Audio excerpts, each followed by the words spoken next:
Bonjour à toutes et à tous, je suis Kevin Sonsakini, bienvenue dans le podcast Source d'inspiration au pluriel.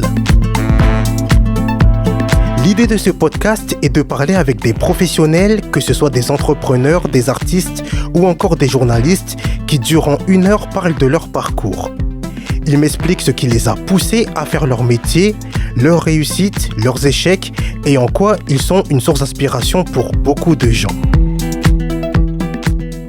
Pour ce nouveau numéro de Source d'inspiration, je reçois Erika Galland, entrepreneuse, podcasteuse et fondatrice d'Acapella Art, une entreprise qu'elle a fondée en 2020 en plein confinement. Elle s'est également livrée dans un livre inspirant intitulé « Ouvre les yeux, le monde devient celui que tu veux ». Et vous allez voir qu'elle a des choses à dire. Bonjour Erika. Oui, bonjour Kevin. Ravi de te revoir et de te recevoir aussi. La dernière fois qu'on s'est vu, c'était au mois de décembre, je crois, chez Acapella Art. Oui, c'est ça, c'est quand j'ai publié mon livre justement. Oui. C'était pour la sortie, tu étais là à la sortie officielle du livre qui était mi-décembre, exactement. Il y avait même un super gospel. Oui, parce qu'avec Acapella Art, on propose des ateliers artistiques et notamment des cours de chant gospel à Villejuif. Voilà, donc j'avais fait venir la chorale, qui est une chorale amateur, mais j'avais fait venir la chorale pour célébrer ce moment, exactement. Ok, alors toi tu vis à Villejuif, mais tu es né en Normandie. Ouais. T'as grandi avec des parents médecins. Oui. Quelle enfance tu as eue? J'ai eu une enfance plutôt dans un confort avec des parents médecins. J'avais tout ce qu'il fallait d'un point de vue matériel, on va dire. Mais je me suis ennuyée beaucoup. Je trouvais ma petite bulle de bien-être de bonheur en tout cas dans l'art, justement. Depuis toute petite, j'ai une âme d'artiste. Donc, née âme d'artiste dans une famille plutôt médicale, de médecins. C'était pas forcément bien compris, mais moi, c'était ma façon à moi de m'échapper parce que j'ai grandi dans un village, pas un village, une petite ville ouvrière en Normandie. Il y avait pas grand-chose à faire. À l'époque, on n'avait pas les téléphones portables et toute la technologie qu'il y a aujourd'hui. Donc, on s'ennuyait un petit peu, surtout étant ado. Et en fait, en grandissant, c'est surtout dans la musique notamment que j'ai trouvé des moyens de m'échapper, dans l'écriture, la musique, la danse aussi. Donc j'ai toujours été artiste, même dès l'âge de 5 ans. Je chantais dans une chorale, justement. J'étais la plus jeune et c'est marrant, j'ai retrouvé l'article il y a pas longtemps que ma mère m'avait donné, qui mentionne justement que j'étais la plus petite de la chorale. Je savais pas lire, mais j'apprenais les paroles par cœur et j'étais soliste. J'étais tellement heureuse sur scène. Donc voilà, c'est déjà une enfance. Voilà, l'ennui m'a permis peut-être de développer d'autres choses à côté. Ah oui, effectivement, tu as intégré une chorale à 5 ans avec l'ambition de devenir Madonna. Oui, alors ça c'est venu plus tard. Quand j'étais ado, Madonna c'est mon époque, j'ai 48 ans, donc c'était l'icône de l'époque et je rêvais devant Madonna. Je voyais cette femme charismatique, sexy, ambitieuse, innovante, qui cassait les codes et moi j'étais plutôt une jeune fille un peu timide. J'avais pas forcément confiance en moi, j'étais dans un environnement qui me donnait pas forcément confiance, même si j'étais très bonne à l'école. J'osais pas plein de choses, j'osais même pas rentrer dans un magasin parce que j'avais peur en fait. Donc maintenant, toute seule, voilà, mais même avec une copine, on était les deux peureuses, donc on n'osait pas, on était là, non vas-y toi, non toi vas-y. Donc que je sois en train de faire des interviews maintenant, c'est drôle parce que j'étais vraiment, comme quoi on peut évoluer, changer, il y a rien de définitif. Mais oui, effectivement, je rêvais Madonna. J'avais quand même, mes parents m'avaient acheté je rêvais de faire du piano. Ils n'avaient pas voulu que je fasse de piano, mais ils m'avaient quand même acheté un synthétiseur. Donc j'avais pas appris la musique, mais à l'oreille, en fait, je reproduisais les musiques et j'avais un micro et je chantais, je m'imaginais Madonna dans ma chambre d'adolescente. Et quelles études tu as suivies? Comme artiste, c'était pas un vrai métier. J'ai suivi une voie un peu plus classique. J'étais destinée à une voie scientifique, médicale, mais rebelle dans l'âme que j'étais, j'ai pas voulu.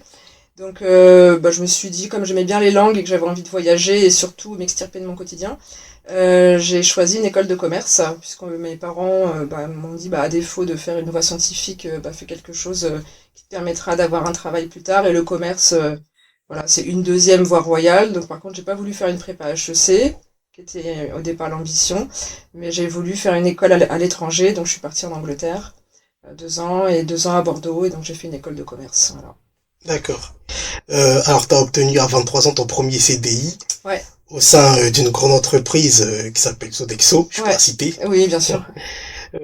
Ça se passe plutôt bien jusqu'à ce que tu consultes un psychologue. Ouais, ça se passe plus ou moins bien, hein. Ça se passe bien en apparence, mais je sentais déjà que j'étais pas à ma place. Mais bon, quand tu sors d'une école de commerce, que tu commences ton premier boulot, on te dit, va dans une grosse entreprise, tu seras bien, c'est le confort, tu auras un bon salaire. Bon, à l'époque, j'ai pas trop réfléchi et c'était une période aussi où mes parents s'étaient séparés. Enfin, voilà, c'était pas forcément simple à cette époque-là et donc j'ai commencé dans ce boulot voilà, ça m'intéressait, mais moyennement le cadre. En fait, j'ai jamais été faite pour être dans un cadre un peu strict avec des horaires définis, une hiérarchie et déjà je rentrais pas dans le moule. Donc ça se passait bien parce que j'étais une bonne élève, syndrome de la bonne élève qui fait ce qu'on lui dit, mais qui à l'intérieur était pas bien du tout. Donc ouais, j'ai consulté un psychologue à un moment où j'ai eu un accident de voiture où Mhm. j'ai failli rester en fait. J'ai eu un gros accident et je crois que tout est revenu à la surface à ce moment-là où je savais plus du tout où est-ce que j'étais, pourquoi j'étais là, le sens de ce que je faisais. J'étais complètement paumée en fait et donc c'est à ce moment-là que j'ai commencé à consulter un professionnel quoi pour Donc c'était m'aider. après l'accident, hein. C'était juste voilà, c'était vraiment au tout début. Je crois que ça faisait 1 an que je travaillais chez Sodexo. Ça se passait pas hyper bien avec ma hiérarchie déjà. Moi, j'étais en couple, mais voilà, ça allait bien. Mais par contre, ouais, je crois que professionnellement et puis personnellement, je savais pas qui j'étais, je savais pas ce que je voulais. Et donc, l'accident, est-ce que c'est une cause ou une conséquence? Je sais pas, mais en tout cas, cet accident a eu un effet d'électrochoc, un peu comme quelqu'un qui ressort d'un accident voilà, d'avion ou d'un attentat, c'est un choc. Et du coup, ça a eu du bon. Alors, sur le moment, c'était très dur, je me suis retrouvée à l'hôpital. Mais ça a eu du bon parce que ça m'a permis de me faire accompagner, de chercher un peu plus ce que j'étais, qui j'étais en fait. Et pourtant, le meilleur arrive, hein. Après, quand au cours d'un voyage en Inde, tu demandes ton fiancé de l'époque en mariage, et puis ensuite, après, il y a la naissance de tes deux enfants. Ouais, ben en fait, comme j'étais pas heureuse dans ma vie professionnelle, je me suis dit, bah, puisque c'est ça la vie, puisque le travail c'est comme ça, bon, bah, voilà, je vais faire ma vie perso, je vais m'épanouir autrement.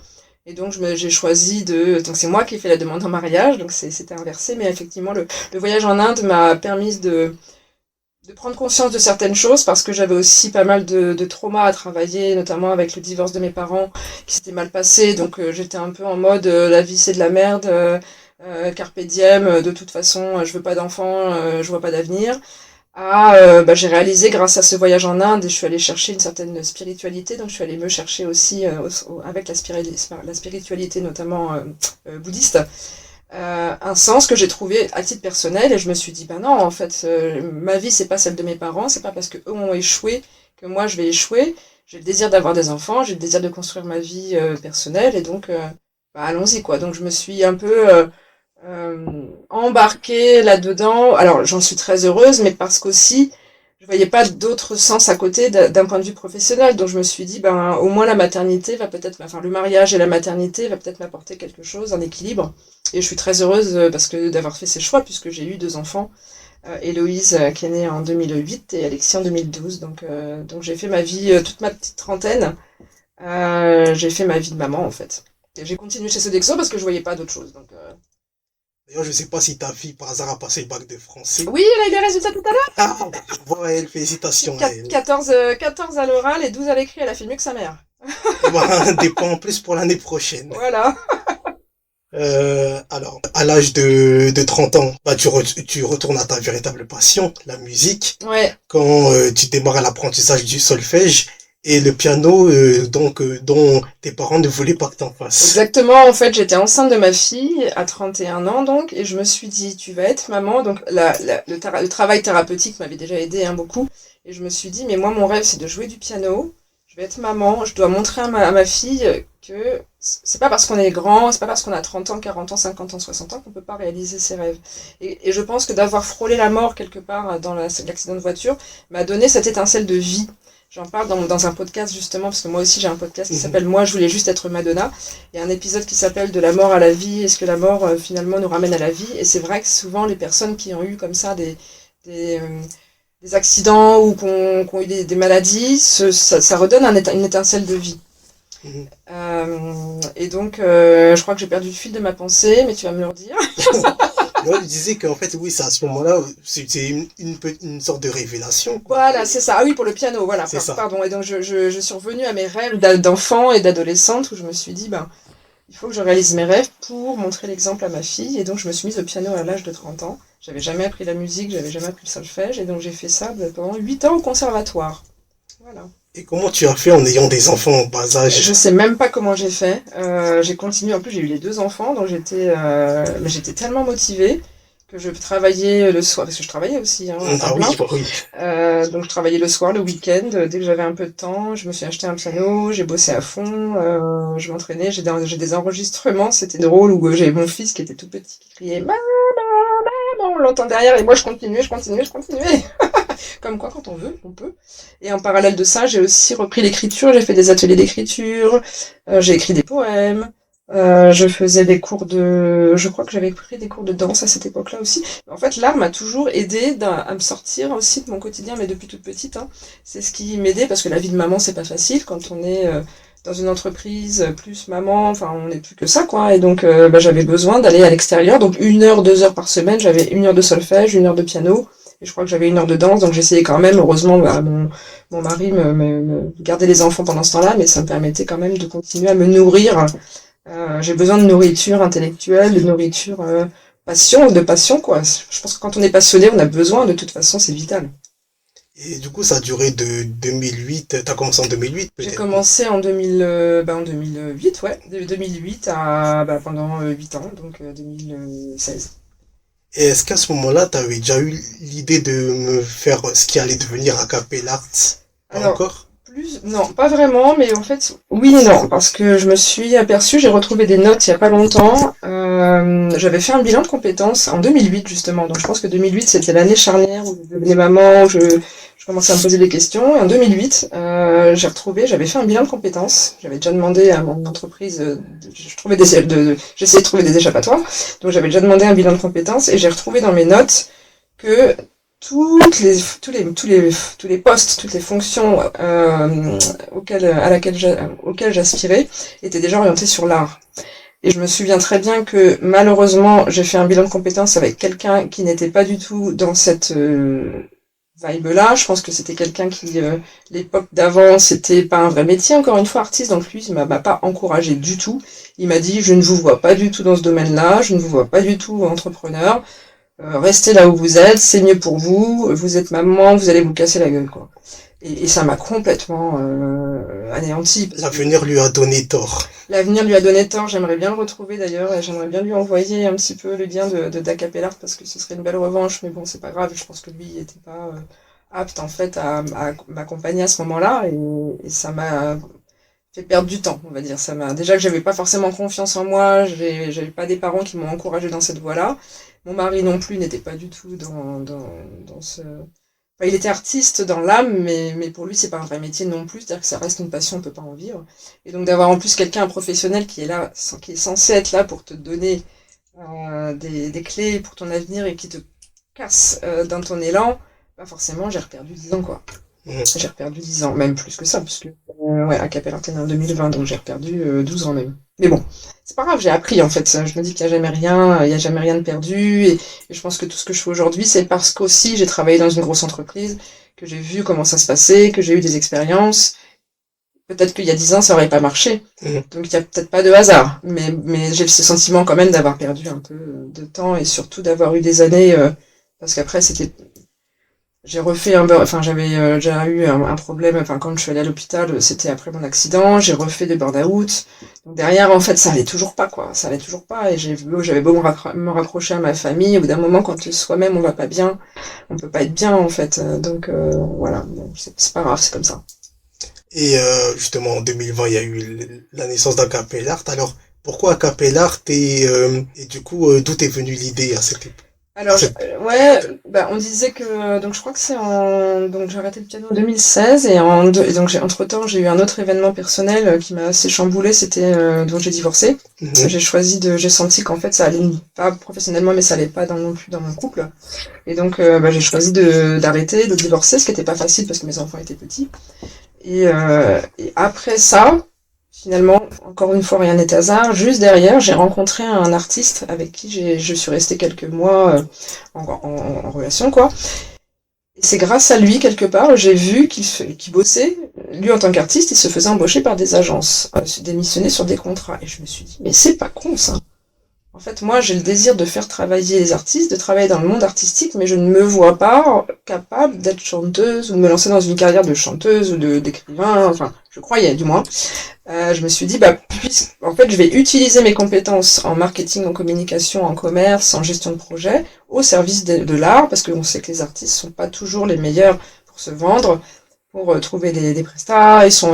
Voilà, c'est pas, parce que les personnes passionnées ont pas, enfin, parfois, hein, pas tout le monde, mais parfois n'ont pas ce côté carré administratif qu'il faut avoir de toute façon quand tu es dans l'entrepreneuriat, il faut les deux. Et donc je me suis dit, j'ai vu cette personne et je me suis dit, mais c'est une super idée. Et donc de là est né, en fait, Acapella dans ma tête. Mmh. Et c'est marrant, j'ai retrouvé des notes aussi, comme quoi il faut garder ces notes et tout est toujours en nous.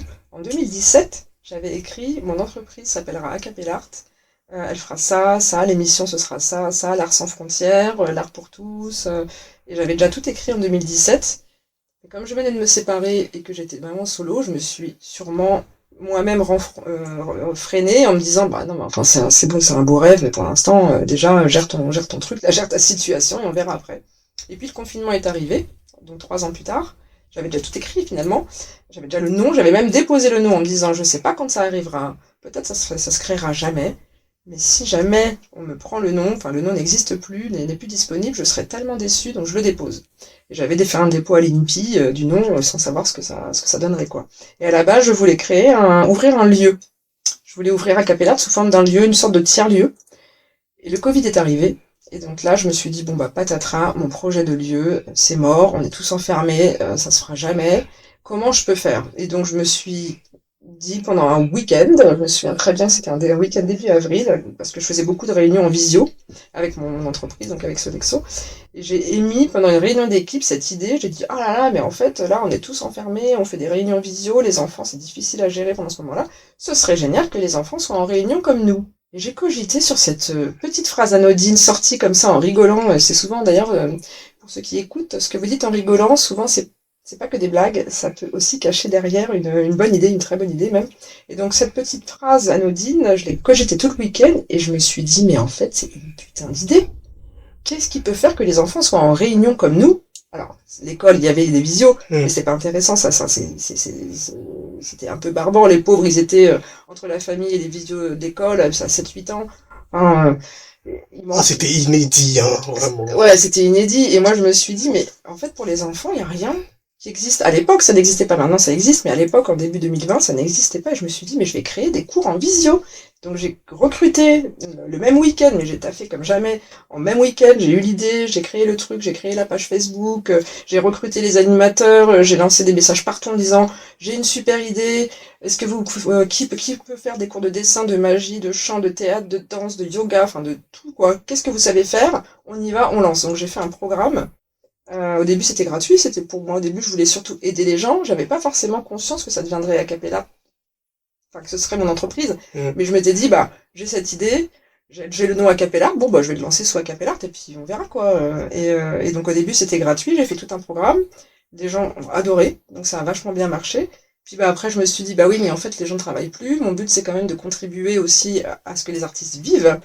Donc je vais monnayer. Donc j'ai fait payer, mais pas beaucoup. Tu vois, au début, c'était 4 euros, 5 euros, c'était vraiment pas beaucoup, mais c'était au moins pour donner un peu d'argent, et de tout l'argent finalement qui rentrait, je le redistribuais aux artistes qui bossaient. Puis de fil en aiguille, en fait, Acapella Art était né, sous une autre forme, donc j'avais complètement arrêté l'idée d'avoir un lieu, et je me suis dit, mais en fait, j'ai pas besoin de lieu. Je peux faire ça n'importe où, utiliser les lieux existants. Bon, alors ça, c'est venu après, quand le Covid s'est arrêté, et justement, je pense que quand les planètes s'alignent, quand on est sur notre voie alignée, tout se met en place pour. Ce qui est incroyable, c'est que quelqu'un a vu ce que je faisais sur Facebook, m'a contacté, un lieu à côté de chez moi, en plus, à 5 km de chez moi, m'a dit, nous, on a un espace, on cherche à l'occuper, est-ce que vous avez possibilité de faire des activités en présentiel?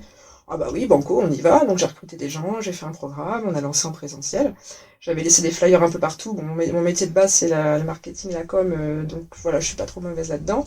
J'avais fait des flyers que j'ai laissés un peu partout. Une école a trouvé un flyer. m'a contacté en me disant, on cherche des intervenants pour des ateliers périscolaires. Donc on était juste après le Covid, on était au mois de septembre-octobre. Ok, banco, on y va. Et au même moment, ça c'est un truc de dingue. Au même moment, je sors du lieu où j'avais lancé en présentiel, j'allume la radio, j'entends Sodexo annonce un plan de licenciement collectif en France, 2000 personnes licenciées, et je le savais pas, hein, on l'avait pas appris avant. Et là, j'ai compris tout de suite, mais tu sais, comme si c'était la providence, une illumination, je sais pas ce qui s'est passé, et là j'y suis. Et là, je me suis dit, mais ça y est, c'est ma chance. Et je savais qu'à ce moment-là, c'était parti. J'en ai encore des frissons rien de parler parce que c'était tellement incroyable, mais incroyable. Il n'y avait jamais eu, ça faisait 20 ans que je travaillais dans cette entreprise, il n'y avait jamais eu de plan social au siège. J'étais au siège social, il n'y avait jamais eu de licenciement collectif au siège. En 20 ans. Et là, au moment où je commençais à me dire, bon, qu'est-ce que je fais? À Capellart, ça commence à prendre, mais ça me rémunère pas encore. J'ai mon boulot, j'ai mes enfants, j'ai mon crédit IMO. Qu'est-ce que je fais? Est-ce que je reste là-dedans? Mais j'ai pas envie, mais en même temps, il faut que je vive. Donc, est-ce que je prends un congé formation? Est-ce que je prends une année sabbatique? Est-ce que je me mets à mi-temps? Enfin, je savais plus, quoi, hein.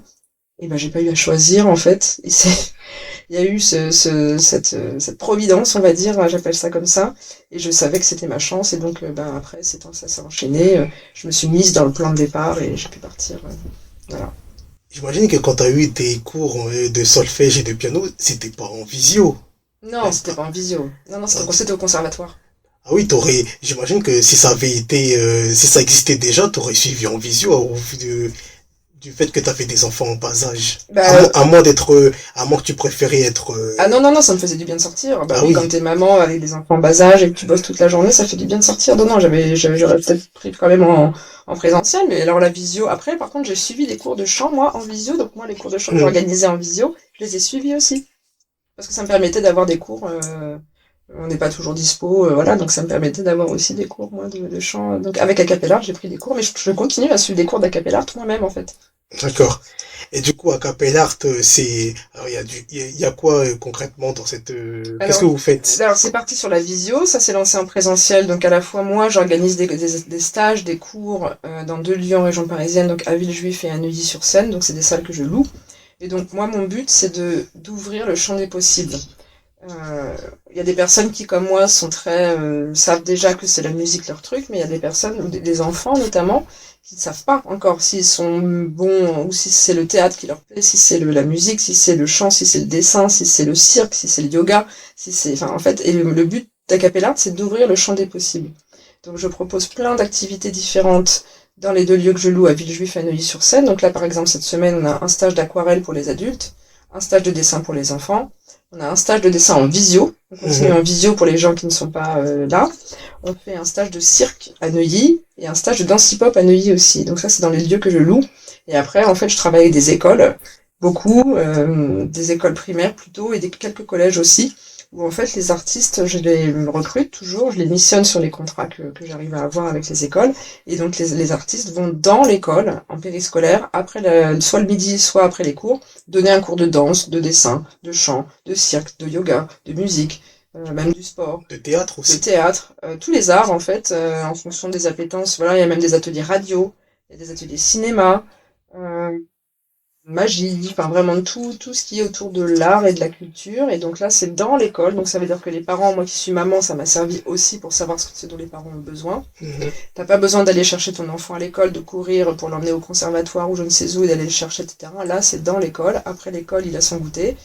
Et l'artiste vient, il donne son cours dans l'école.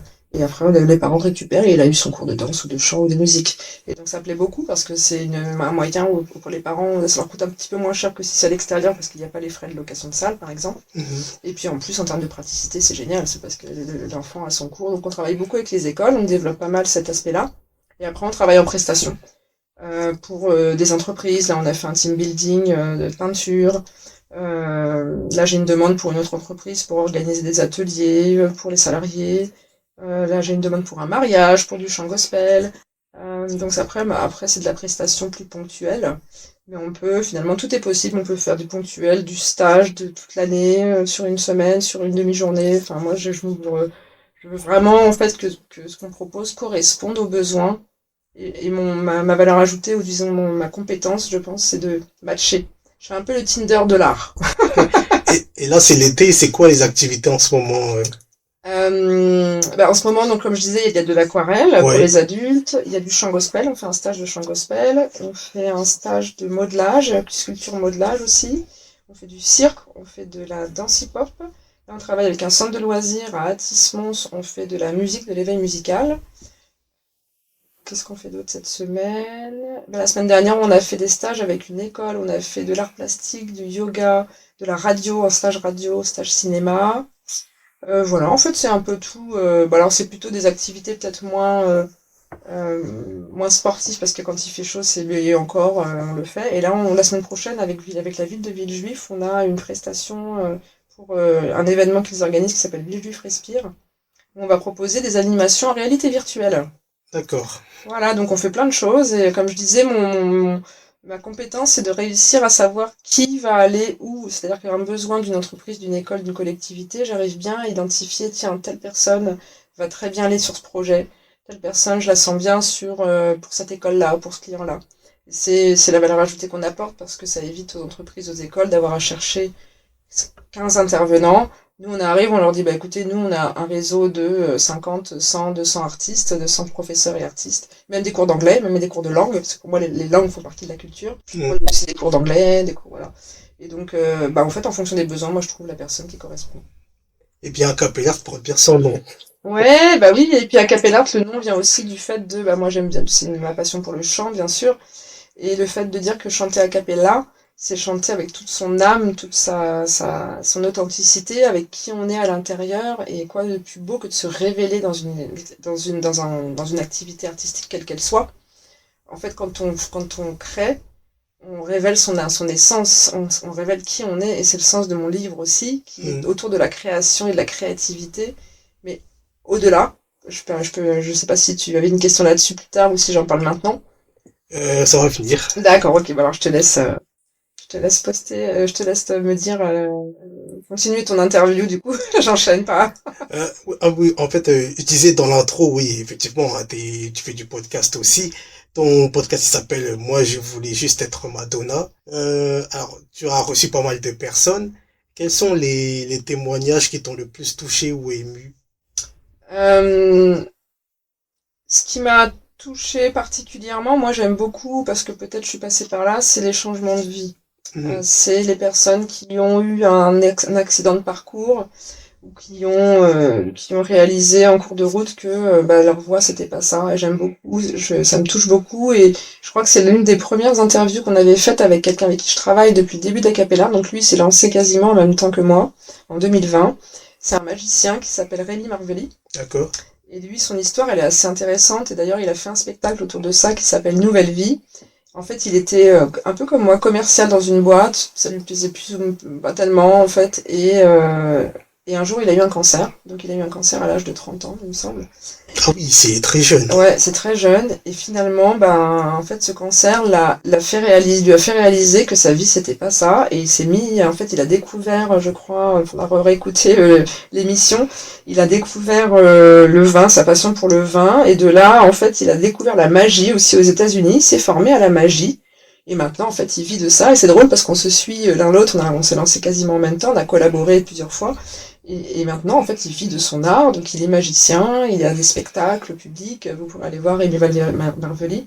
Il lance même un festival de la magie, et j'adore cette histoire parce que ça ressemble à la mienne et parce que c'est touchant, en fait, de se dire, bah oui, il a failli aussi y rester et finalement, il a réussi à créer sa vie et à faire de sa vie, enfin, sa passion, sa vie ou sa vie, sa passion. Et j'ai un autre exemple aussi, qui est une Madame Meuf que j'avais interviewée, qui est une humoriste qui elle était attachée parlementaire. Mhm. Donc c'est un métier pas facile où il y a en plus pas mal de machisme, etc. Donc et pareil, son rêve c'était d'être comédienne. Et donc maintenant elle est devenue humoriste et elle raconte un petit peu tout ce qu'elle a vécu dans le milieu politique et elle dénonce un petit peu voilà la façon de faire. Et comment les femmes sont traitées notamment, et elle en a fait, elle cartonne pas mal, elle a fait un livre aussi, elle cartonne un peu. Et je trouve ça beau, quoi, de s'inspirer de parcours comme ça. Alors il y en a eu d'autres, je me souviens pas de tous les parcours, mais tous sont très intéressants. J'ai interviewé, la dernière interview en date, c'est Maddy, Black Moss, qui est un slammer, Et lui, pareil, il a une histoire assez intéressante. Il vient d'Afrique, du Congo, si je me souviens bien. Il arrive en France tout petit parce qu'il avait une maladie, donc ses parents l'ont envoyé en France pour être soigné. Il avait un talent pour l'écriture. Il était timide, il n'a pas osé. Et un jour, c'est quelqu'un de son entourage, un ami, qui a posté en fait un concours d'écriture. Il a proposé un de ses textes sans lui dire. Et il a gagné. Et suite à ça, en fait, il a commencé à écrire, à se faire un nom dans le milieu du slam, et à écrire même pour des rappeurs. Et maintenant, il commence à avoir une petite notoriété aussi. Et en fait, il fédère aussi les artistes autour de lui. Il organise des soirées pour mettre en avant des chanteurs, des artistes. En fait, on collabore maintenant. On s'est rencontrés aux Nuits de la Poésie, à la cité universitaire. Je suis allée le voir parce que j'avais adoré ce qu'il faisait. Et maintenant, on collabore ensemble pour Acapella, justement. On est en collaboration tous les deux. Donc c'est chouette, c'est des belles histoires. Comme quoi, ils sont partis de pas grand-chose avant de connaître une certaine notoriété et de bien marcher aussi. Bah oui, bien sûr, mais c'est toujours comme ça. De toute Ah façon, oui. toutes les entreprises, toutes les stars, tous les grands chefs d'entreprise, hein, au début, ça part d'une petite idée, tu te lances, t'essayes, et puis bah, au fur et à mesure, petite idée grandit, et puis donc c'est pour ça que j'encourage vraiment les personnes à aller vers leurs rêves, à pas avoir peur et pas forcément écouter les scénarios catastrophes, parce que oui, il y a plein d'entreprises qui se cassent la figure, oui, le contexte économique est difficile, oui, il y a des contextes politiques aussi difficiles, sociaux, etc. Mais c'est pas que ça. Et Mhm. c'est possible en fait de s'épanouir et de se lancer et de vivre de sa passion, c'est possible. Alors, je sais pas s'il y avait un passage du livre que tu voulais, de ton livre que tu voulais évoquer peut-être. Pas un passage forcément, je l'ai pas ramené. En plus là, j'aurais pu lire un passage, mais non, je voulais juste parler tout à l'heure. Je parlais de la création et de la créativité, du Oui. fait que la créativité permet vraiment de s'exprimer au plus profond de soi et parfois de se soigner aussi. C'est thérapeutique l'écriture. Mais la créativité permet aussi de développer son potentiel. Et mon livre, il est autour de ça. Il est autour de mon expérience personnelle et professionnelle. Donc je raconte un peu mon histoire, Mhm. mais ça se veut pas dramatique, ça se veut plutôt euh, comment, en fait, tout ce qui m'est arrivé, je l'ai transcendé, j'en ai pris, j'ai retiré les apprentissages pour avancer. Qu'est-ce que j'ai fait? Donc, je suis passée par plein de choses et là, j'en raconte une petite partie, mais il y a plein d'autres choses. Qu'est-ce qui s'est passé? Comment je suis allée au-delà? Et en fait, c'est plutôt didactique, ça se veut en fait un manuel. Ça se lit très facilement parce que voilà, les livres de développement personnel, c'est plutôt du développement personnel. Donc les livres de développement personnel où c'est un peu barbant, où on raconte, enfin il y a beaucoup de personnes qui n'aiment pas ça parce que c'est parfois un peu difficile à lire. Moi ça se veut très court, très dynamique, très rythmé et avec des conseils vraiment très pratiques sur comment on peut se libérer, quelles sont mes méthodes. Donc il y a des méthodes à plus ou moins politiquement correcte. Moi, j'aime bien la méthode numéro 3. Hein, je laisse aux personnes le soin de découvrir la méthode 3, qui se veut un peu provoque. Mais c'est vraiment mon désir de transmettre et de montrer que c'est possible. Donc, on est créateur de sa vie. La créativité, c'est aussi être créateur de sa vie. Et c'est vraiment possible. Tout est en nous. Encore une fois, quand je parle des écrits que j'ai retrouvés 10 ans après, c'était déjà là. Sauf que je ne me suis pas écoutée ou j'ai eu peur. Souvent, l'intuition, on l'a. Mhm. Ce petit truc là qui nous fait nous briller les yeux, qui nous fait nous réveiller le matin, on l'a, on le sait, plus ou moins. Bon, parfois, il faut se faire aider pour le découvrir, mais c'est là en fait, et on l'écoute pas. Et moi, je me dis toujours, qu'est-ce que je voudrais ne pas regretter à la fin de ma vie? Et je préfère tenter l'aventure et me planter que de pas l'avoir fait. Donc maintenant, c'est vraiment mon leitmotiv. On n'en est pas encore à la fin et au message d'espoir, mais j'ai envie de le dire maintenant parce que ça va bien avec. C'est vraiment qu'est-ce que je ne veux pas regretter? Quel est le pire en fait? Est-ce que je vais regretter de l'avoir fait, de m'être planté, ou est-ce que je vais regretter de ne pas l'avoir fait? Parce que si tu sais pas, si tu le fais pas, tu sais pas. Mhm. Tu peux pas savoir. On connaît pas l'avenir. Et donc on a beaucoup tendance dans notre société à toujours anticiper, soit être dans le passé, soit être dans l'avenir, à toujours anticiper ce qui va se passer. Sauf qu'on ne sait pas, le Covid, personne pouvait le savoir avant. C'est ça, bah oui. On ne sait pas en fait. Donc autant vivre maintenant, autant essayer maintenant, prendre des risques, alors mesurer bien sûr, hein, faut pas non plus faire n'importe quoi, mais voilà, y aller, et puis bah, même voilà, lancer un podcast comme tu fais aujourd'hui, et puis interviewer des gens, et puis propager aussi des bonnes ondes, et ça c'est notre responsabilité à chacun. Est-ce que je choisis d'aller vers la peur et de diffuser des choses sur des images de guerre ou des critiques sur les politiques? Oui, les politiciens, ils sont pas Voilà, on peut leur reprocher plein de choses. Moi, j'aimerais pas être à leur place quand même, hein, parce que Bah oui. mais on peut reprocher plein de choses. Mais c'est quoi notre responsabilité à nous? C'est de diffuser de la bonne énergie, c'est de diffuser des messages d'espoir, c'est d'encourager les gens. Et c'est pas de diffuser de la négativité en permanence sur les réseaux sociaux qui font avancer le monde. Donc, qu'est-ce qu'on veut laisser à nos enfants? Qu'est-ce qu'on veut laisser comme chose? Moi, je veux être fière de ce que j'ai fait dans ma vie, fière de tout ce que j'aurais pu faire qui est dans mon pouvoir. Parce qu'après, il y a des choses que je contrôle pas. En tout cas, moi, on contrôle la façon dont on agit chaque jour. On contrôle d'être sympa à la boulangerie, de faire un sourire, ou alors d'envoyer chier la boulangère. Et ça, c'est chaque jour. Donc, je fais pas je donne pas de leçon, là. C'est juste que c'est pour que chacun prenne conscience qu'on est créateur de sa vie, mais même dans les moindres détails de chaque jour, de ce qu'on fait, comment on est, des sourires, de l'énergie qu'on envoie. Bien, très bien. Merci Erika. Où est-ce qu'on peut te retrouver sur les réseaux sociaux? Alors, on peut me retrouver sur Erika Galland, donc G-A-2-L-A-N-D, Erika avec un K, donc je suis un peu partout, hein, parce que bon, voilà, je suis une communicante, donc je communique beaucoup sur LinkedIn, sur Facebook, sur Instagram. Instagram, c'est Acapellart, avec Acapel, la barre du 8, l'underscore art. Sinon, le site internet, c'est acapellart.com. Voilà, on me retrouve un peu partout. Le podcast, donc sur Spotify, Deezer, etc. Moi, je voulais juste être Madonna. Le livre, il est en auto-édition, parce que ça aussi, c'est un choix j'avais le rêve, un de mes rêves, c'était d'écrire un livre, donc j'ai mis beaucoup de temps à le faire, mais je suis très fière de l'avoir fait. Et je voulais pas dépendre d'un éditeur, je voulais pas attendre que quelqu'un valide. Je me suis dit, je suis mon propre instinct. Voilà, je suis mon instinct et je suis surtout ce que je veux faire moi. Que mon livre il marche pas, c'est pas le problème. Mon livre il sera là, c'est un héritage que je laisse à mes enfants au monde.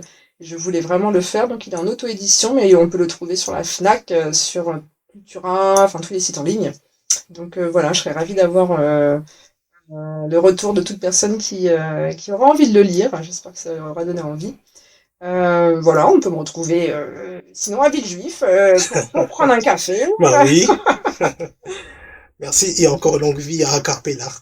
Merci. Et puis je voulais aussi mentionner juste la petite dernière née il y a un an de mes projets, parce que je suis toujours la femme aux 10 000 projets, aux 10 000 envies. Donc la dernière née, c'est La Voix des Arts. Ah, La Voix des Arts. Ouais, qui est une association qui a là un but plus philanthropique, on va dire, et de pouvoir offrir aussi aux personnes qui n'ont pas les moyens, parce que j'ai conscience que Acapellart, ça a un certain coût, parce que c'est une entreprise.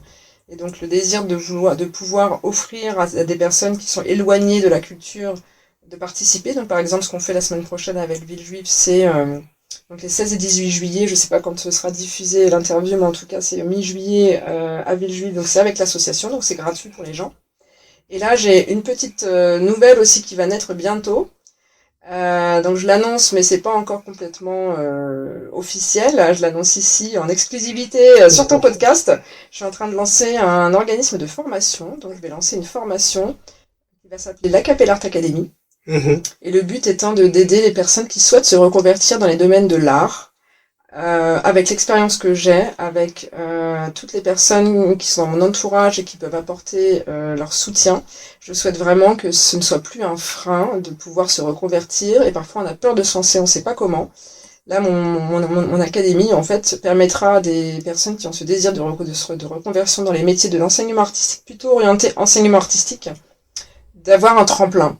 Donc d'être entouré, d'être encadré, d'avoir les clés pour se lancer, et ensuite d'être aussi formé par Acapellart, et peut-être que après ils travailleront avec Acapellart ou pas, mais en tout cas ce sera un tremplin. Donc voilà, je fais une annonce, donc Acapellart Academy sera lancée à la rentrée, et j'espère que ça permettra à plein de personnes de vivre de leur passion. Eh bien, c'est une belle initiative. Merci, vous pouvez retrouver ce podcast sur toutes les plateformes. N'hésitez pas d'ailleurs à laisser des commentaires, sur YouTube entre autres, et à bientôt pour un nouveau numéro de Source Inspiration au pluriel.